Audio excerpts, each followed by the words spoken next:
On les appelle les reçus-collés. Ils ont réussi leur première année de médecine et ils sont recalés à cause du numerus clausus. Le 22 juillet dernier, la communauté française avait pourtant fait un geste en leur faveur en permettant aux facultés de médecine de faire passer 100 reçus-collés cette année. À Liège, 22 étudiants ont pu ainsi passer en deuxième année. 14 sont restés sur le carreau. Encadrés par leurs parents, ils ont décidé d'aller en justice. Sur 400 étudiants inscrits en première année de médecine, l'université de Liège ne peut en faire passer que 90, c'est la règle. Cette année, grâce à l'arrêté de la communauté française, elle a déjà pu sauver 22 reçus-collés. 14 étudiants restent encore sur la touche, parmi eux Sophie, qui ne comprend pas pourquoi l'université n'a pas souhaité utiliser entièrement son quota élargi. On organise des secondes sessions pour donner des attestations en plus de la plupart des universités, donc à Louvain, à Namur et à l'ULB je pense, mais pas à Mons. Et donc on va faire passer des étudiants en deuxième session, alors que nous on a réussi en première session et qu'on ne peut pas passer en deuxième année. Donc c'est absurde.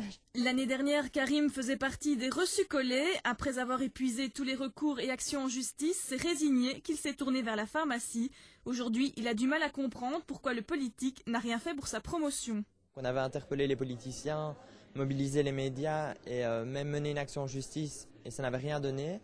Et voilà que cette année, des étudiants qui ont été victimes de la même façon que nous en fin de première année, c'est-à-dire réussis-collés, pour les étudiants de cette année, on retrouve de nouveau 100 places disponibles, alors que l'an dernier, rien n'était débloqué pour nous, donc totalement révoltés. Étudiants et parents ont donc décidé de se battre et d'aller en justice. Ils comptent saisir le Conseil d'État pour discrimination envers les promotions précédentes qui avaient été déboutées, ainsi que sur la motivation de la décision. On estime que le gouvernement a mal motivé sa décision et donc là également on demandera au Conseil d'État de voir si cette décision est régulière et le cas échéant si la décision ne peut pas être augmentée pour permettre à un plus grand nombre de reçus-collés de poursuivre leurs études en deuxième année. Pour les médecins, le système du numerus clausus est à proscrire. Un cadastre clair du secteur serait plus utile. Il serait, je pense, assez simple d'arriver à une approximation relativement sérieuse, ne serait-ce qu'en envoyant un questionnaire aux médecins titulaires d'un numéro dynamique pour voir si réellement ils pratiquent, s'ils le font à temps partiel, s'ils le font dans des mutuelles, dans des assurances ou réellement dans la pratique médicale thérapeutique.